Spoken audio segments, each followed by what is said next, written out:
told you that the single most powerful thing separating highly successful people from everyone else is not talent, not money, not connections. It is simply what they do before 9 in the morning. Think about that for a second. Everything you want, better health, sharper focus, more confidence, stronger English, could literally depend on how you spend the first few hours of your day. That is a bold claim, Lily. But honestly, I completely believe it. And the moment I started paying serious attention to my daily routine, my entire life shifted. We are talking about English skills, productivity, mental clarity, all of it. And today, we're going to break down exactly why your daily routine might be the most underrated tool you have ever ignored. Welcome to Easy English Learning. I'm Lily, and if you're watching this right now, you probably want to improve your English in a real practical way. Not just from a textbook, but through natural conversation, through real-life situations, and through ideas that actually make you think. That's exactly what we do here. And I'm James. Today's episode is special because we are not just talking about grammar or vocabulary. We're talking about something far more foundational, your daily routine. The rhythm of your day shapes your habits, your energy, your mindset, and yes, absolutely your ability to learn English faster and more naturally than you ever thought possible. So, whether you're a beginner, an intermediate learner, or someone who has been studying English for years and still feels stuck, this conversation is going to give you something genuinely useful. Stay with us until the end because we have some practical strategies and surprising insights that could completely change the way you think about learning. Let me ask you something. Have you ever had a day where everything just flowed? Your mind was sharp, your energy was high, and things seemed to come easily, including speaking or thinking in English.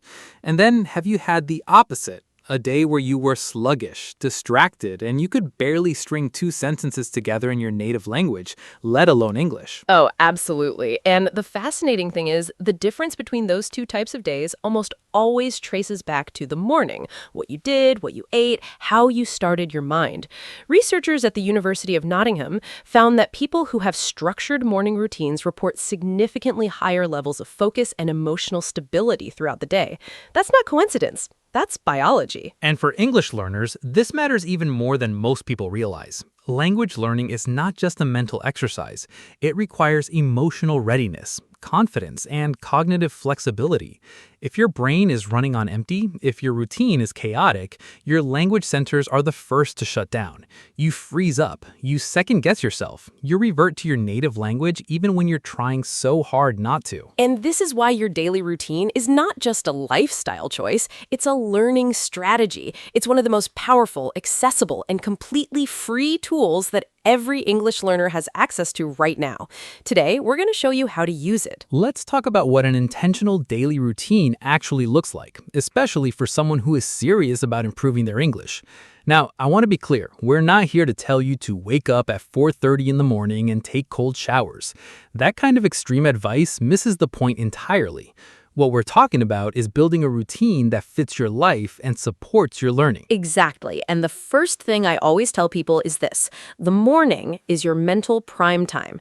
When you wake up, your prefrontal cortex, the part of your brain responsible for decision-making, creativity, and language processing, is actually at its freshest. Before the noise of the day hits you, you have a window, usually 30 to 60 minutes, where your brain is uniquely receptive to learning. And most people waste that window. They grab their phones immediately. They scroll through social media, read negative news, and by the time they've been awake for 20 minutes, their brain is already overwhelmed and reactive. That's the worst possible state for language learning. So instead, what if you use just 15 minutes of that morning window for intentional English input? It doesn't have to be a formal lesson. It could be listening to a short English podcast while you make coffee. It could be reading 3 paragraphs of an English article. It could be repeating 5 phrases out loud to yourself in front of a mirror. Small, consistent action taken at the right time of day is exponentially more powerful than cramming for 2 hours at night when your brain is exhausted. Here's something that might surprise you. Studies on language acquisition show that spaced repetition, meaning small amounts of practice spread across multiple sessions each day, is far more effective than a single long session.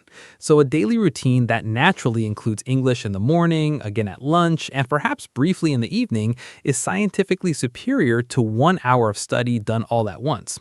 Your routine is not just convenience, it's strategy. Let me tell you about someone I know. Let's call her Maria. She's from Brazil. She speaks Portuguese as her first language, and she had been studying English on and off for years with very little progress. She was frustrated and honestly thinking about giving up. Then one day, she made a simple decision. She'd restructure her morning routine around English for just 30 days. What did she actually do? She started waking up 20 minutes earlier. Instead of reaching for her phone, she would drink a glass of water and then spend 10 minutes listening to an English podcast. Nothing complicated, just natural conversations. Then, while she had breakfast, she would read one short English article. And before leaving for work, she would say 3 English sentences out loud, literally speaking to herself, just to activate her voice. And what happened after 30 days? Her listening comprehension jumped dramatically. She told me she could suddenly understand native speakers much more easily. Her vocabulary expanded naturally because she was hearing words in context every single morning. And most importantly, her confidence exploded. She stopped being afraid to speak. Because she'd been practicing speaking, even alone, every day, it no longer felt terrifying. That story gives me chills every time because it's so simple. She didn't take an expensive course, she didn't move to an English-speaking country, she just restructured 30 minutes of her existing day, and the results were transformational. Here's a question I want you to sit with. What are you doing with your first 30 minutes every day right now? Be honest with yourself. All right, let's get into the practical side of this, because I know some of you are thinking, this all sounds great, but how do I actually build this into my real busy life? So let me walk you through what I call the English routine framework. It has 3 simple components: morning input, midday activation, and evening reflection. I love this framework. Walk us through it. Morning input is exactly what it sounds like. You're feeding your brain English before anything else competes for its attention. This is your listening or reading time. The key rule here is no pressure. You're not quizzing yourself. You're not trying to memorize anything. You're simply exposing your brain to natural English, the same way a baby absorbs their first language, passively but consistently. And then midday activation. This is when you do something active with the English you're absorbing. Maybe you write 3 sentences in your English journal during your lunch break. Maybe you replay a word or phrase you heard in the morning and use it in a real sentence. Maybe you speak a thought out loud in English while you're walking. The point is, you move from passive to active. You take something you received and you do something with it. And evening reflection is the part people skip most often, and probably the most underrated. Completely. Evening reflection is just 5 to 10 minutes before bed where you think about your day in English. Not write, think. You replay moments of your day and you describe them to yourself in English, in your mind.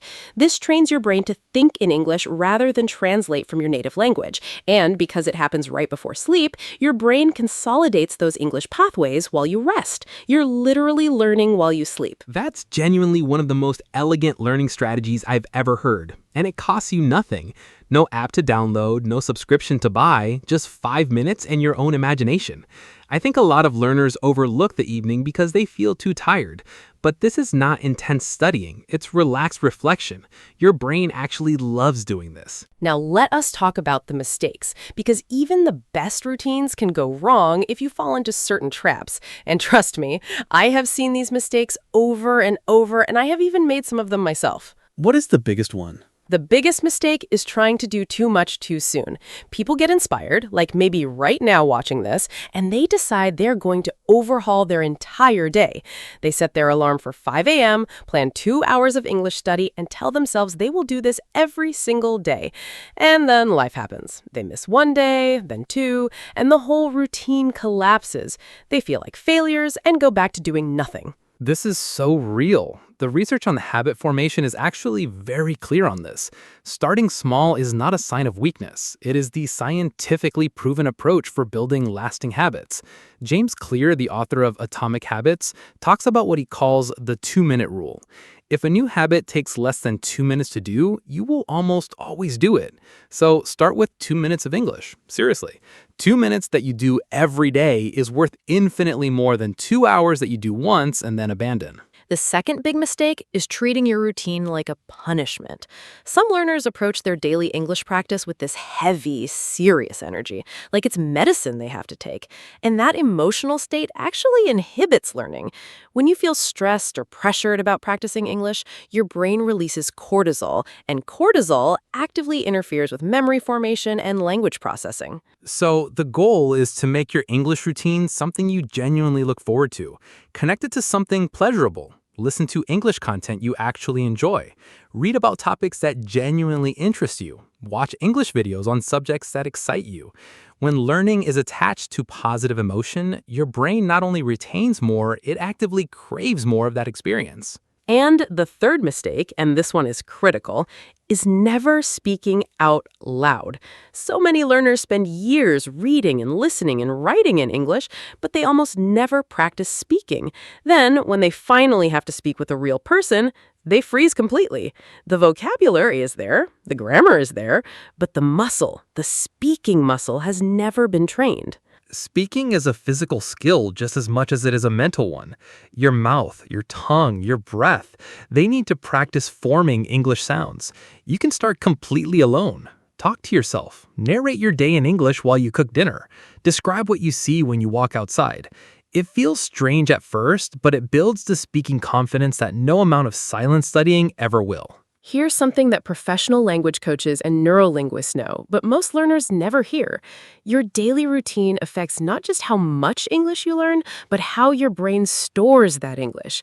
There's a phenomenon called memory consolidation, and it means that what you learn needs time and sleep to become truly permanent. A chaotic routine with irregular sleep destroys consolidation. A stable routine with consistent sleep dramatically accelerates it. So, going to bed at the same time every night and waking up at the same time every morning is not just a wellness habit, it's a language learning strategy. Every language expert I've spoken with, from polyglots who speak 10 or more languages to academic linguists, they all mention routine and sleep as non-negotiable foundations. It's never the flashy apps or the expensive courses, it's always the fundamentals. There's also the concept of what psychologists call environmental design.